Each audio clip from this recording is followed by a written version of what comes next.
Bonjour et bienvenue à l'émission Chrétien comme Christ. Le thème de notre émission aujourd'hui est musique prophétique. Alors Christine, on va voir comment la musique va intervenir dans la prophétie et qu'est-ce qu'elle va provoquer, cette musique. Et tu vas nous lire un texte dans 1 Samuel 16, je pense. Exactement, au verset 23, et on voit ici la première rencontre entre le roi Saül et David. Et lorsque le mauvais esprit venant de Dieu était sur Saül, David prenait la harpe et jouait de sa main. Saül respirait alors plus à l'aise et se trouvait soulagé, et le mauvais esprit se retirait de lui. Et on voit ici que David, le prophète, jouait de la harpe, et ça avait un effet extraordinaire sur Saül, qui était animé d'un mauvais esprit qui l'opprimait apparemment, et alors qu'il écoutait cette musique qui venait de Dieu, eh bien, il était soulagé et il pouvait respirer plus facilement. Ouais. Alors, on a vu il y a quelques émissions, on a parlé des instruments prophétiques. Ici, on parle de la musique. Alors, c'est quoi la différence? C'est quoi exactement la musique prophétique? Quand on parle de musique prophétique, on parle de quoi exactement? Je pense que David, dont il est question ici, jouait de la musique il sentait, il y avait une certaine sensibilité à l'ambiance qui était là, et je pense qu'il jouait de la musique douce, de la musique tranquille, qui était inspirée par le Saint-Esprit, une mélodie que lui peut-être inventait sur place, parce que il savait très bien jouer de son instrument, donc il pouvait jouer un peu n'importe quelle musique avec beaucoup de facilité, et c'est là que il se laissait conduire par le Saint-Esprit, et on voit que l'Esprit de Dieu qui était sur David calmer et même lier l'esprit mauvais qui était sur Saül. Il y avait une conséquence à la musique que David jouait. Et la musique peut, on le sait aujourd'hui d'ailleurs, peut nous calmer, peut faire que les émotions qui sont en nous vont devenir beaucoup plus douces, beaucoup plus calmes, ou la musique, parfois certaines musiques qui ne sont pas spécialement inspirées de Dieu, peuvent nous exciter, nous pousser même à faire des choses horribles. Ouais. Ouais, donc là, on parle pas, il n'y a pas des paroles, donc on parle pas de chansons, hein, mais on parle vraiment de la musique en soi, instrumentale, des mélodies, etc. Oui, c'est ça. Et c'est impressionnant de voir quand même l'effet que ça avait sur Saül. Comment est-ce qu'on peut expliquer cet effet? Est-ce qu'on peut, je sais pas, essayer de le comprendre un peu? Alors, si on interroge des médecins, sûrement qui vont expliquer certaines choses aussi. Mais ici, dans ce cas-ci, je crois que c'est vraiment le Seigneur qui avait donné, je vais dire, une solution pour montrer à Saül que autant il pouvait être animé d'un mauvais esprit suite à ses mauvaises actions, hein, ses mauvais choix, il faut être clair avec ça, autant Dieu avait quand même une solution pour l'apaiser à travers une musique qui venait du ciel et qui était jouée par David. Hein. C'était aussi l'introduction de David. C'est intéressant de dire ça parce que souvent on peut penser, si par exemple que, en tout cas il y a une idée qui a été véhiculée pendant très longtemps qui disait si quelqu'un est possédé et qu'il rentre dans une église, dans un lieu où il y a la présence de Dieu, il va fuir, il va commencer à crier, il va commencer à manifester, etc. Et parce qu'on dit mais les démons ne peuvent pas rester, etc. Donc ce qui est juste, mais d'un autre côté, on voit ici que justement c'est tout le contraire qui se passe. Ouais. C'est justement une personne qui est opprimée par des mauvais esprits, qui est vraiment mal. Et qui c'est pas lui qui va dans une église ou dans la présence de Dieu, mais c'est la présence de Dieu qui vient à lui, et on voit vraiment que l'effet est tout autre, c'est-à-dire qu'il y a la paix qui vient vraiment dans sa vie. Alors, ce que tu disais, les démons peuvent pas rester, c'est vrai. Le mauvais esprit s'en va, mais l'homme reste. Oui, mais c'est ça. Mais souvent, on a l'impression, en tout cas, encore une fois, c'est des idées, des fois, des raisonnements qu'on peut avoir en se disant, ah oui, mais la personne va pas pouvoir rester, elle va se sentir pas bien, elle va être énervée. Si une personne comme ça, elle vient dans un culte ou dans un temps où il y a la présence de Dieu, les démons vont s'agiter et elle va partir. C'est un peu comme ça qu'on pense, et que peut-être des choses qu'on a pu expérimenter aussi.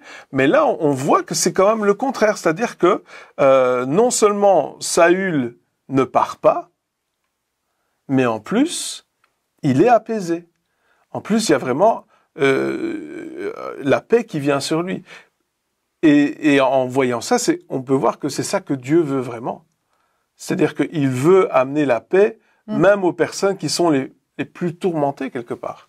Et on voit que la musique, elle vient de Dieu. Quelles que soient les notes de musique, c'est vraiment Dieu qui nous a donné cela. C'est un don, c'est vraiment un don extraordinaire. Maintenant, ça dépend de qui l'utilise. Et on voit ici que David est considéré comme un prophète. D'ailleurs, dans les Actes, on va dire David était prophète. Donc, on reconnaît cette qualité prophétique. Et puis, il suffit de lire les psaumes pour voir comment David va prophétiser des choses que peut-être lui n'a pas comprises à l'époque, mais qui étaient vraiment inspirées par le Saint-Esprit. Donc, on voit que David a une disponibilité, une disposition de cœur déjà à entendre Dieu. Et si on veut jouer de la musique prophétique, on doit être à l'écoute de Dieu. Il doit y avoir cette relation entre Dieu et nous qui fait que il va nous inspirer comment jouer certaines musiques. Et comment cette musique-là, elle va être appropriée aux besoins particuliers auxquels on va faire face. Donc, ici, je parle à des musiciens qui sont prêts à se dire, mais oui, on veut faire cette musique prophétique, mais si tu n'es pas en connexion avec Dieu, tu vas pas pouvoir la faire. David était en connexion avec Dieu, il entendait la musique du ciel et il la jouait. Je pense que c'est comme ça. En tout cas, c'est de la musique qu'il devait entendre et qui jouait simplement. Et on sait qu'à ce moment-là, la puissance diabolique qui était sur David... Sur Saül, pardon. Oui, merci. Ça se calmait. Il prenait vraiment un temps de repos, d'apaisement. Il y avait une douceur qui venait. Il y avait un calme qui était là. Et Saül vivait différemment en tant que roi, quand même. Pour répondre peut-être à ta question, je crois que la disposition de Saül à ce moment-là, donc dans ce premier passage que nous avons lu, il cherchait une solution. Et donc, il était bien disposé aussi à recevoir les effets de cette musique. Son cœur était disposé à vraiment se laisser apaiser en même temps. Donc, il y a cette musique qui a permis que le mauvais esprit s'en aille et que Saül soit apaisé. Mais Saül lui-même a fait venir David exprès pour cela, parce qu'il avait besoin de cette paix que seul Dieu pouvait lui donner à travers David. Donc David avait été choisi particulièrement pour cela, parce qu'on reconnaissait justement ses qualités de musicien, mais aussi de jeune homme qui apportait la paix et qui passait du temps dans la présence de Dieu. Et on voit que c'était quelque chose qui était connu. Oui. Parce qu'ils ont choisi David à cause, comme tu disais, de ses qualités musicales, et on savait que la musique allait apaiser. Oui. On dit la musique apaise les mœurs. Les mœurs, on dit ça, c'est une expression qu'on a. Et on voyait que cette musique-là allait apaiser. On savait que David avait cette qualité, et peut-être que d'autres avaient vécu la même chose. Oui. Et on avait dit, mais oui, on reconnaît, il est très habile, il est capable de faire quelque chose de très très bien. Il est venu quand même jouer à la cour du roi. C'est pas n'importe où, c'est pas n'importe comment. Donc il fallait qu'il soit habile et vraiment qu'il ait des outils dans ses mains pour pouvoir apporter cette mélodie extraordinaire. Ouais. Oui, et puis je pense qu'aussi on parle de prophétique parce que elle change l'atmosphère quelque part. Si c'était juste une simple musique, peut-être que David aurait juste capté l'atmosphère ambiante. Oui.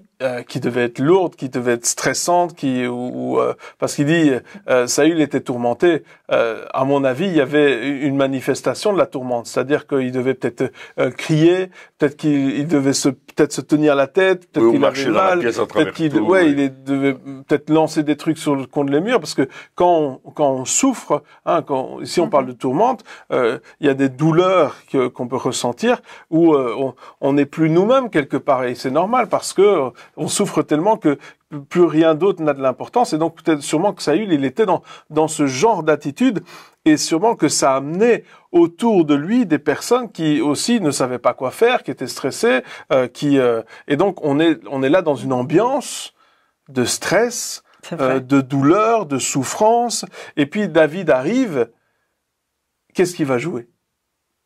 Donc ça veut dire qu'il a dû, comme tu disais, écouter ce qui se passait au ciel, au-delà du bruit ambiant quelque part, au-delà de l'atmosphère ambiante, au-delà de ce qui se passait autour de lui. Il a dû se dire, ah mais je vais pas m'accorder.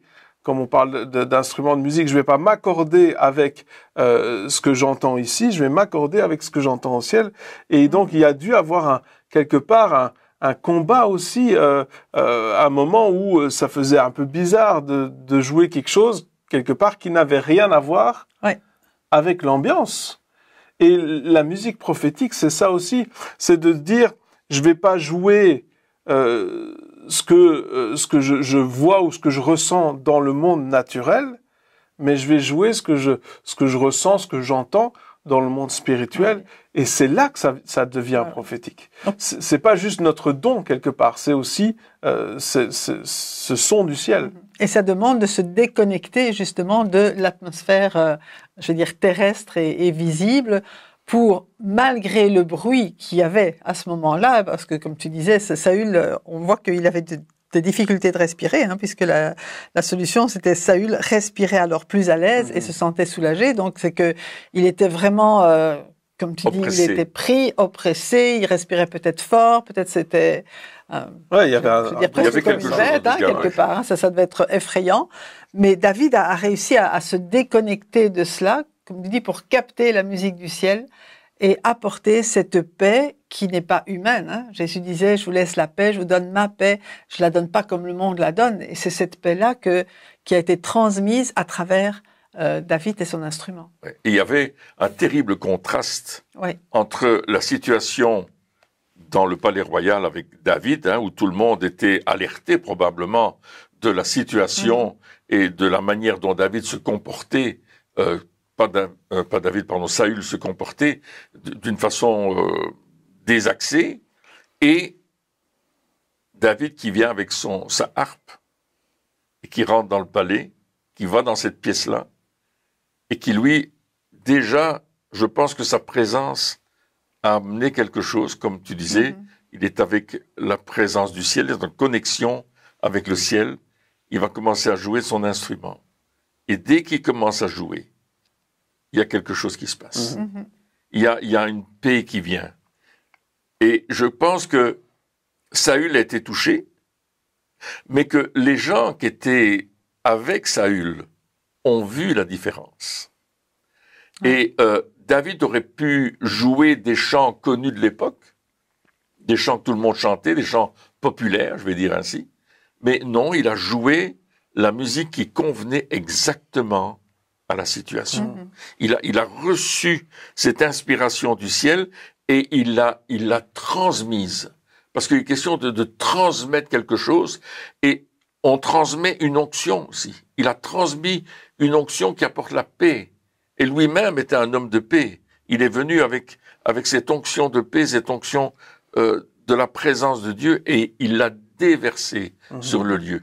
Et ça fait toute la différence. Et c'est ce que nous devons faire quand nous amenons une musique qui est différente, mais qui va apporter quelque chose.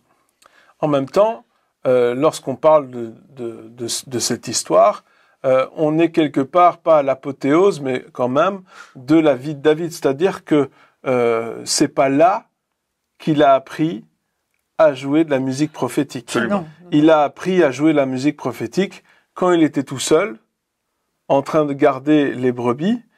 C'est là qu'il a appris.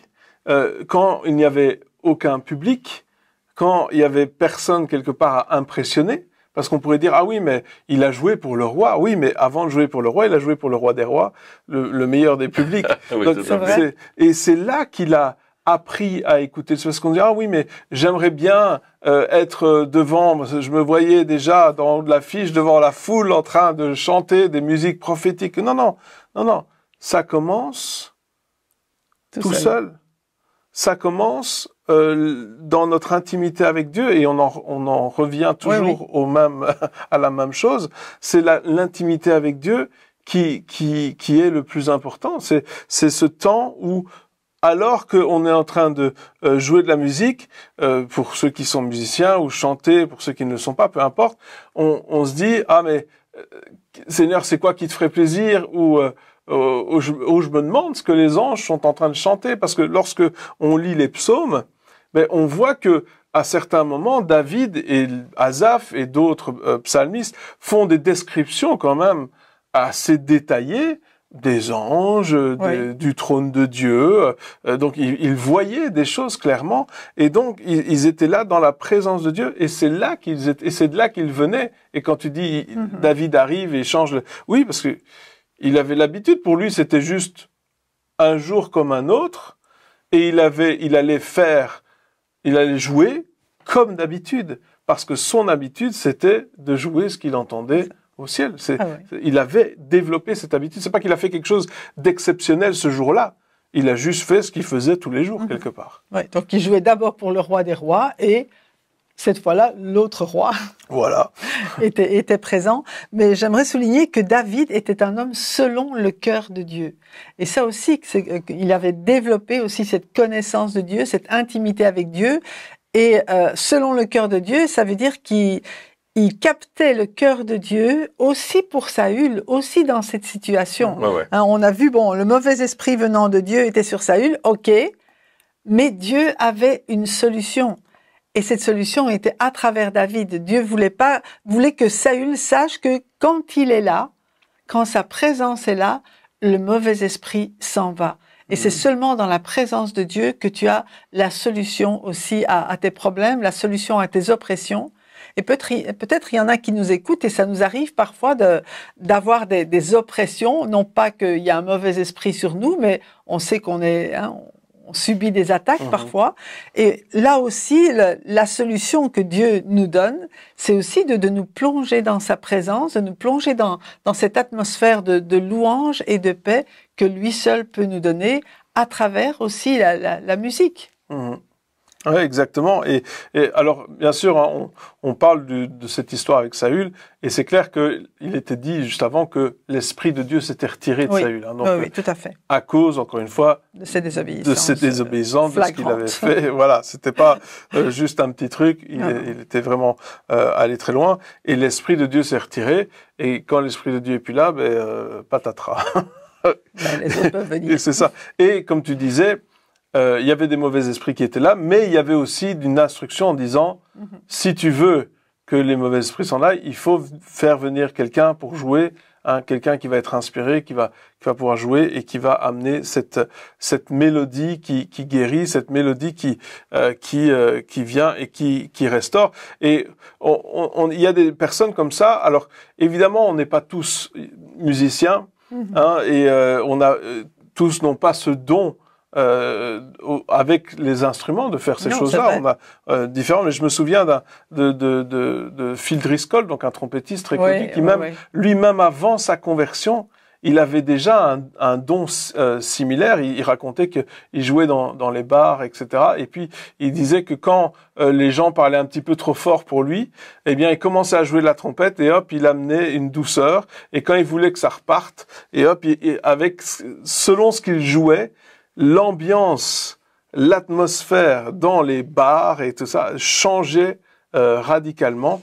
Et donc, il y a cette inspiration prophétique d'un côté, et puis il y a aussi un don que Dieu donne d'être talentueux pour un instrument, pour les voix, ou pour faire des mélodies ou ce genre de choses. Et même, ça peut être aussi par des paroles, parce qu'ici on parle de musique, mais on peut aussi parler de paroles. On peut avoir des dons aussi par rapport à la parole, de ce qu'on va dire va aussi influencer ce qui va se passer autour de nous. Et donc je pense que c'est important d'utiliser ces dons prophétiquement.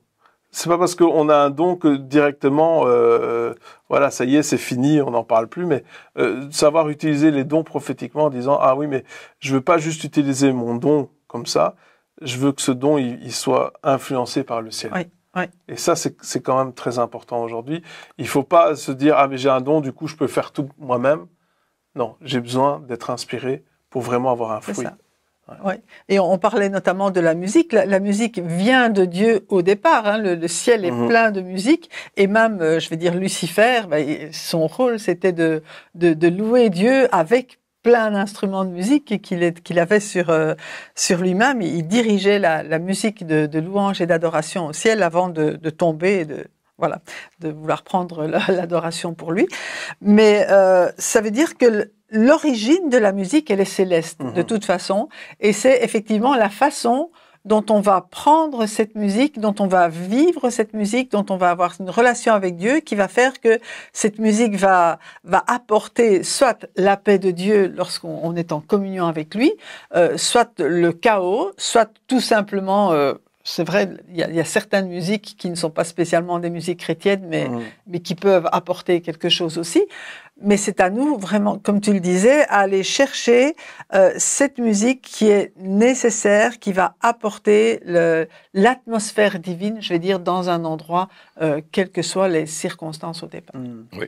Et ça doit être aussi dépendant de notre attitude de cœur. Oui. Et de notre vie de sainteté avec Dieu, vie de sanctification. Je pense qu'on peut pas, David n'est pas venu devant le roi avec une vie qui était pas en ordre. Sa vie était en ordre. Il était là pour faire ce que Dieu lui demandait de faire. Il voulait servir Dieu. Il voulait faire les bonnes choses.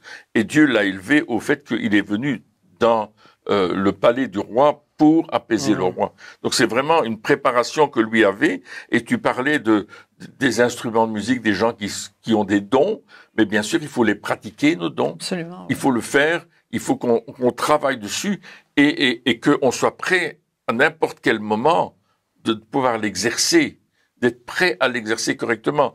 Et s'il y a des choses qu'on n'a pas bien appris, on va suivre des cours, on va aller vers des personnes qui vont nous apprendre à utiliser correctement notre instrument, que ce soit un piano, une clarinette, une guitare, même la voix, pour que lorsque le son va sortir, lorsque le son va être créé, eh bien, ce que nous recevons du ciel va pouvoir se communiquer au bout de nos doigts, par exemple, ou au bout de des cordes vocales, et qu'on va apporter vraiment le son du ciel. Et l'objectif, c'est d'être prophétique. L'objectif, c'est de permettre à Dieu de parler. Parce que la prophétie, c'est quoi? C'est exprimer la pensée de Dieu. C'est exprimer ce que le ciel dit sur la terre.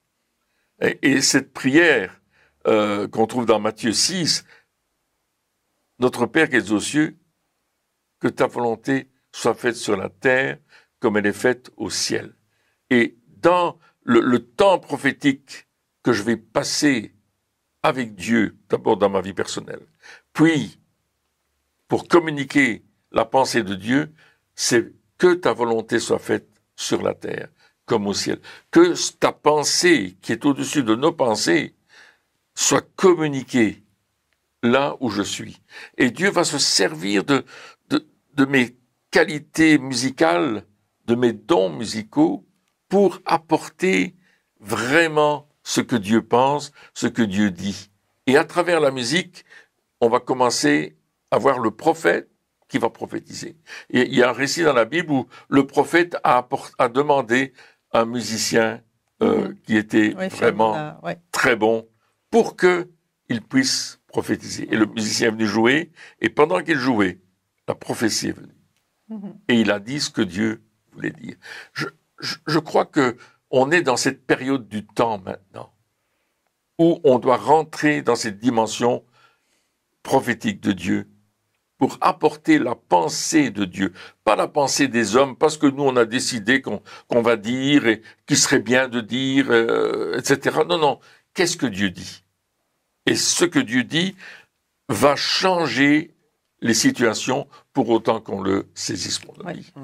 Et ce qu'on voit aussi à travers cela, c'est que la musique atteint directement notre âme, atteint directement aussi nos émotions, et on a besoin d'être apaisé, d'avoir aussi, de ne pas être tourmenté dans nos émotions, mais de recevoir la paix de Dieu dans tout notre être, hein, pas seulement nos pensées, c'est vrai, nos paroles, mais aussi nos émotions. Et parfois, si on est un peu énervé, on sait que on a besoin de la paix de Dieu et de recevoir cette paix à travers la musique. Ouais. Donc, si on veut un peu résumer, on dira que ça se travaille quelque part. Oui, c'est sûr. On travaille et l'instrument que nous avons, la musique, peu importe, mais aussi nos oreilles spirituelles, Oui. parce que si on veut chanter ou jouer ou ce qui vient du ciel, il faut que on puisse entendre de mieux en mieux. Et puis, si j'ai bien compris, on a aussi besoin de se déconnecter à un certain moment de cette atmosphère terrestre, si on veut appeler ça comme ça, et d'apprendre à se connecter au ciel et dire oh, je vais pas faire comme tout le monde, je vais juste aussi amener le ciel sur la terre. Et tu disais, il y a des moments où on est tourmenté. Ça veut dire aussi que si nous-mêmes nous sommes musiciens et que nous sommes tourmentés, avant de commencer à jouer pour les autres, je pense que la première chose, c'est de jouer pour soi-même et de se dire, OK, je vais amener maintenant la paix, parce qu'on peut faire ça aussi. C'est vrai. Seigneur, moi, je suis dans le tourment de la vie, j'ai besoin de la paix de Dieu, je vais pas rester comme ça et dire, ah ben ça y est, maintenant je vais jouer pour les autres. Non, ce que je vais amener, c'est ce que j'ai, et si ce que j'ai, c'est le stress, etc., c'est ça que je vais amener aussi dans ma musique, dans ce que je fais. Et donc, ça se travaille. On doit travailler aussi sur soi-même et surtout sur notre relation avec Dieu, surtout sur notre sanctification aussi, enlever les compromis qu'on laisse dans nos vies. Toutes ces choses-là sont tellement importantes pour que on puisse être des instruments qui sont saints quelque part pour amener le ciel sur la terre, où il n'y a pas des impuretés qui passent au travers de nous en disant ah ben c'était bien à la base, mais moi j'ai un peu pourri les choses quelque part par qui je suis, parce que je veux pas me sanctifier, parce que je veux pas mettre ma vie en ordre devant Dieu. Non, je veux être un instrument saint et sanctifié pour être prêt à amener les choses qui viennent de Dieu. Et c'est ça aussi, lorsqu'on parle de musique prophétique, la musique, eh bien, elle vient au travers d'instruments. Et donc, ces instruments que nous sommes, parce que nous aussi, quelque part, on peut être une musique. Oui. Notre vie est une musique. Notre manière de vivre est une musique aussi, quelque part, pour les autres. Et donc, que nous aussi, nous soyons par nos actions une musique prophétique. Absolument. Eh bien, chers amis, merci encore de nous avoir suivis pour cette émission. Et puis, on se retrouve très bientôt pour la suite. Au revoir.